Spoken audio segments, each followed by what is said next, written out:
Well, as you can see, I'm out fishing. I'm on a 48-hour session at Monk Lakes. Not going so well so far, but I'm hoping to turn it around in the last 24 hours. Well, that is not what I'm here to talk about. I'm here to talk about spring tactics, things that can help in spring. You may already know my tactics already, you may not. I'm going to list them and go through them all, and hopefully you can take something away from the video.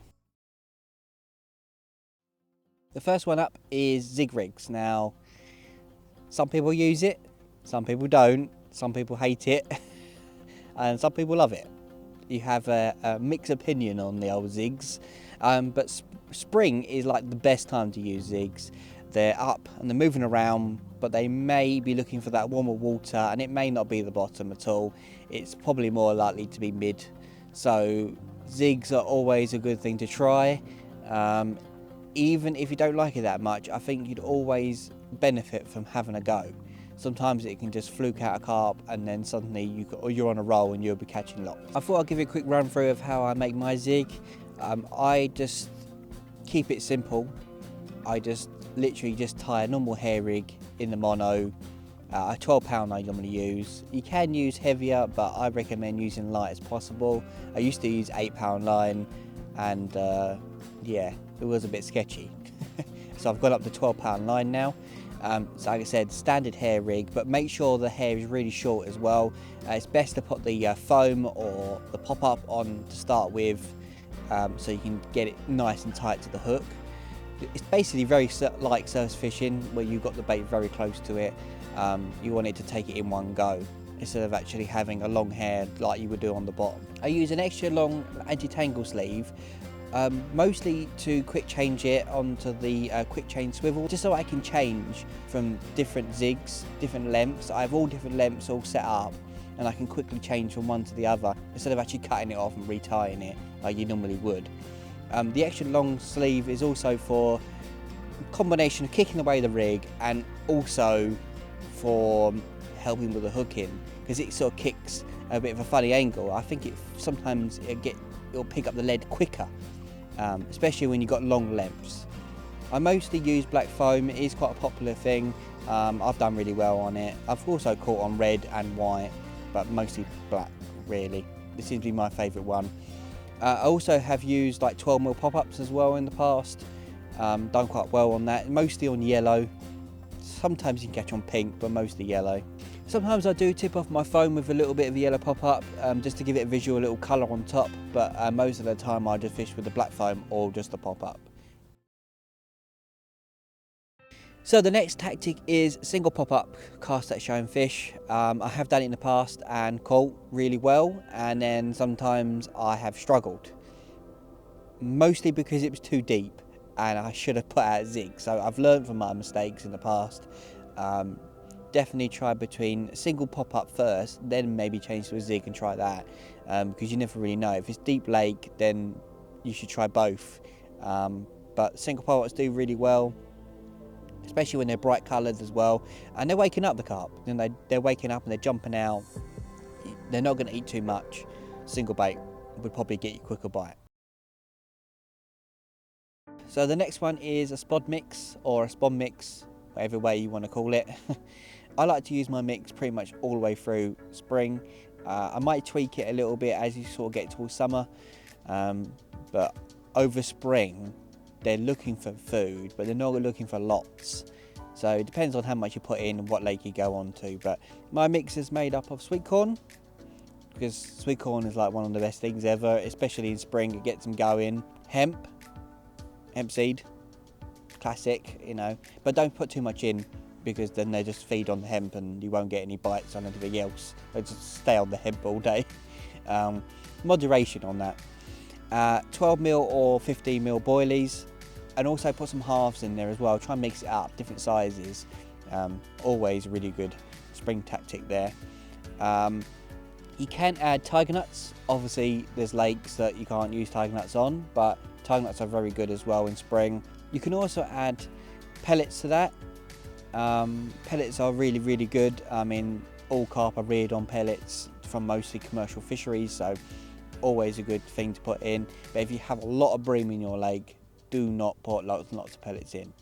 I'd probably put like 1 scoop of pellet in, and that is it. Because the more pellets you put in, the more you're going to attract those bream. Okay, there is hemp and there is sweet corn in this mix, but you're gonna have more problems with the pellets. Done really well in the past on tiger nuts in the mix, but obviously I had to fish somewhere where you could allow to use tiger nuts. Done really well, caught some really nice fish in spring on that. The pellets are really good on commercial fisheries. I'm actually on members lakes like Monks, and they love pellets on here, absolutely love them. So I put in lots in that in my mix while I'm here. But you can use tiger nuts here, but I'm not going to use them because I think that it's just not going to help me. I think the pellets are definitely going to help me, and also they break down, which is really good in spring because you don't really want to put too much big items out. My favourite colours and flavours over spring, using obviously zigs, my hook bait over my spod mix, all of that, is yellow. I don't know why, but I've done particularly well in spring on yellow. My other colours are pink and white. White has been a one where certain lakes are really good, and then certain lakes I can't catch anything on white in spring. And then I move on to a yellow or maybe a pink. I also use wafters in the spring, as well as pop-ups. I mostly try and stick to like nut or a creamy sort of wafter. I don't know why, it just seems to work better. And I tip them off a little plastic corn, or just a standard sinking, normal standard plastic corn as well, just as a little sighter. Obviously, again, yellow is my favourite, so that little colour fleck on top always draws them in, and especially in spring when you just need to catch their eye and hopefully they'll take it. So it's not a very long list. I find that keeping it simple and just keeping to the basics sometimes helps you, but a little mix change, maybe a little tactic change, trying zigs or trying single bait stick fish, definitely gets you more bites in spring. It can be tricky, but also it can be really fun, especially when they're waking up and they're jumping out and you're like, oh, I'm gonna have them here. But just think about where they are and what depth they might be in. Don't often assume that they're going to be on the bottom, because they may not be. They might be up in the layers, and sometimes people catch them on the surface in spring as well, because the water is warming up from the top first. So definitely look around and try and see if you can spot carp, and just work out how deep it is, and then you can go from there. I'm hoping you've taken something from the video. If you already use those tactics, then you use them already. I would like to know if you've got any other tactics that I'm not featuring in this video. Let me know. I'm always willing to expand my carp fishing into something different. Maybe there's something else out there. Maybe you're using a different type of mix. Let me know. I would like to hear from you. So I'm hoping that I will get a carp in my last 24 hours on this session. But this is my first spring outing. And it's going to be a little bit tricky for the first couple of weeks, I think, but I'm sure there's always an opportunity to catch. Thank you for watching, and I'll see you in the next video. I'm talking that rubbish, and there's tons of flies in my face. I don't know where they've come from. Then at least these flies. Oh. Jeez.